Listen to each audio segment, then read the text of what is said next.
emergency management, and where I am today, and then we'll just open it up for questions and let that sort of drive things. But I started as a 911 dispatcher. Well, even before that, I got into the volunteer fire service in Mount Joy in Lancaster County, and that led me to be a 911 dispatcher right out of high school. So that was in 1983. I know none of you were born then. Maybe some of your parents weren't even born at that point. But it went from there. I worked as a dispatcher for about I'd say 8 years roughly, and then after that I decided I didn't want to work shift work anymore. I sort of got tired of it. I actually left the county, came back because I knew there was going to be an opening in emergency management. And my biggest allure to it, to be honest with you, was I worked Monday through Friday and had holidays off. So, but I also wanted to work for the county because, at the time they had some of the best benefits you're going to find around. And, it was a good job, and I knew everybody there, so I was comfortable with it. Because we're in the emergency management and 911, or Lancaster County-wide communications in Lancaster County is in the same building. We always have been. We started in the courthouse. I started in the courthouse. They actually started at Conestoga View, which was the old county home many years ago. But so I actually left the county for, I'd say, about 6 months. I came back and was rehired as a dispatcher, did that for about another year, and then I got the job in emergency management. Started out as what we call the operations officer. I basically took care of inventory of fallout shelter supplies and the county's rain and stream gauge system is what my primary responsibilities were. So, does anybody remember the fallout shelters? I mean, you've seen the signs, right? Mm-hmm. So, back in the 90s, and it was 92 when I got into emergency management. There were a lot of these fallout shelter supplies still around, and they had, the old tin cans, which were actually cans that you were supposed to use for water. So if you're interested in it, there's a lot of cool stuff to go along with it. It's all Cold War stuff that was put in these fallout shelters in preparation for a nuclear attack from the Russians. But there were tons of things in there. There was candy in there. There was crackers in these big tin cans. And a lot of this food had gone bad. Well, the people that owned the buildings that had all these supplies, they wanted the stuff out of there. So we did a fair amount of work to help them get rid of it. Most of it you could throw in the dumpsters. The only thing that the Solid Waste Authority had a problem with was the thermometers, because every one of them had some type of medical kit. So we had to sift through, get the thermometers out. At the Ephrata High School, we actually had a hospital, and they took that hospital and it went to a third world country. They actually were able to use it because the stuff was, from that standpoint, was actually still good. So I did that for probably, I would say, 3 or 4 years, and we actually got out of that. And then the county told my director at the time, Randy Gockley, they said, look, you need to create a deputy director position. So we're a small department. There's only, even right now, there's only 8 of us in the department. And at that time, there was 6 of us. And he had to pick somebody. It came down to me and another guy. The other guy didn't want it. So I was the first deputy director of Lancaster County Emergency Management. And held that position up until 2018 when Randy retired. And then I applied for the director position. And in Lancaster County, you just don't get appointed to a position of a director position. You have to apply just like everybody else. And I was fortunate enough to get chosen by the commissioners, and so I've had the position since then.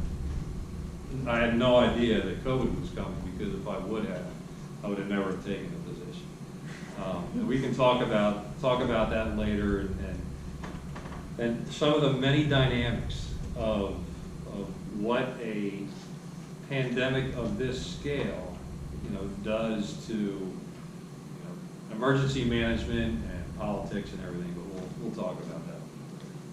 So, it's really been about 29 years since I've been in emergency management, and I'm definitely closer to the end of my career at this point, so it hopefully isn't too much longer.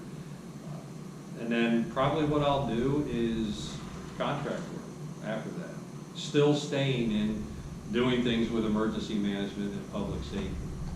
So that's sort of, you know, my career with emergency management in a really short time frame.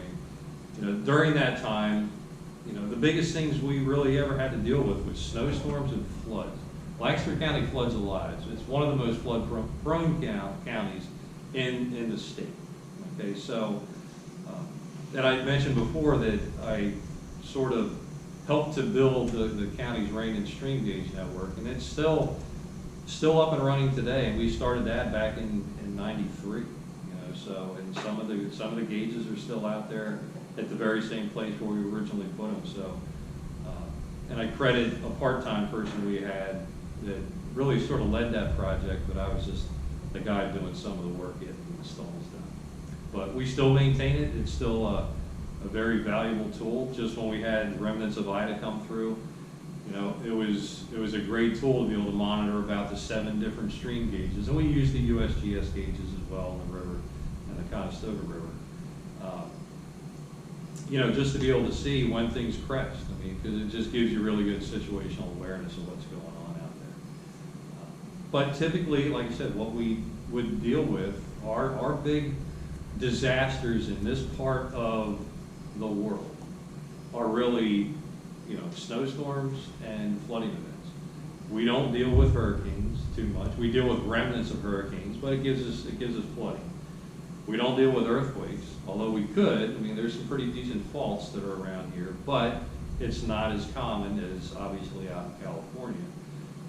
Tornadoes, we get them, but we don't get them to the scale that they get them in the Midwest. I mean, they're destructive. They definitely cause damage, but they're going to take out maybe a development or a couple buildings, something like that. They're not going to take out an entire town like Joplin, Missouri, okay, where you have a tornado that's over 2 miles wide. You know, they don't get to that magnitude. You know, forest fires. I mean, we get wildland fires around here, but they're just nuisance fires. Mostly of them happen on the river hills, down along the Susquehanna and the Marduk and Pequay Township areas. You know, but we don't get them anything like what they get out west. It's just the way our weather is. It's too humid here to get fires to that level. So, you know, if you're going to live in an area of the world or the country, this is a pretty safe place to live. Okay, I mean, so that's a good thing, and it's also, if you think about it, it's a bad thing when it comes to emergency response and emergency management, because we don't get to practice, and we're not as efficient as some of the folks that have to deal with this stuff a lot more out west. You know, wildfires are, you know, you're managing, you know, up to 10,000 people working a fire, and the incident command system does that very, very well. We don't get to exercise and practice that much real world in this part of the nation, which, you know, is good, but it's also on the other side of that, it's not so good, because, you know, we just don't, the responders, the people, first responders out in the field don't practice it well. You go out west to California and you have a big incident. We'll just even take we'll take a school shooting as an example. You know, you're going to have the police department, the fire department, anybody that's coming from medical, any of the response organizations that are supporting that, they're all going to work together very well in unified command. They do it well because that's the way they came into the system, and they were just brought up that way. Around here, it's not so great. Okay, now, you ever heard about the supposed shooting at Spooky Nook? You know, a couple months ago, I guess it was now. Ended up, I guess it was that somebody dropped a chair, knocked a chair over, or somebody. So you can just see how you get a lot of people in an area, how things can go bad. But, you know, some people are saying, well, unified command worked great at that. Well, it almost did. You had police and fire work together, but the medical folks were out here doing their own thing. So, you know, eventually things sort of came together, and the first 30 minutes of an incident like that is always going to be total chaos, no matter what you try to do. But the quicker you can get together and start doing things, the better. challenge was, you know, we're just not used to doing it. Everybody's used to doing their thing, you know, their own way. The police departments are used to working on their own. You know, they've been doing it for years and years and years. So then you get an incident where they need to come together. It takes time, you know, and it can take a couple hours for that to happen. And you know, it doesn't mean that the response isn't going to be good. It's just not going to be as coordinated, and that's, you know, just that's you know, some examples of a disadvantage of being in an area that doesn't have big incidents. You know, I oftentimes, if I'm, you know, teaching at a fire department, anything with incident command, I'll ask the question, do we have big incidents around here? And a lot of hands will go up. And the answer is no, we don't have big incidents. When was the last time you had to manage an incident with even just 1,000 people? You know, and that's all the time for a wildland fire, you know, out west.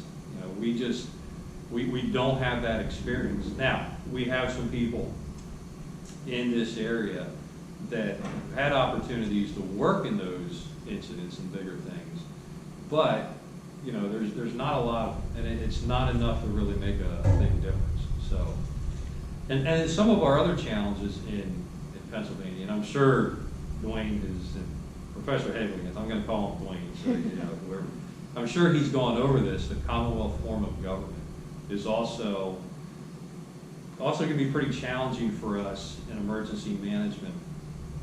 Now, there's 4 Commonwealths in the nation: Pennsylvania, Kentucky, Massachusetts, and Virginia. The other 3 have sort of changed their charter a little bit, and they don't have home rule the way we do. Actually, New Jersey, which is a state, is almost the closest to our form of government. It's called the Old English rule of government, where townships and boroughs and cities have their own elected body. You know, you either have, you know, township supervisors, borough councilors. You can also have commissioners if it's big enough. And then the city will have a city council. They're actually the ones that are in charge. It's what we call the authority having jurisdiction.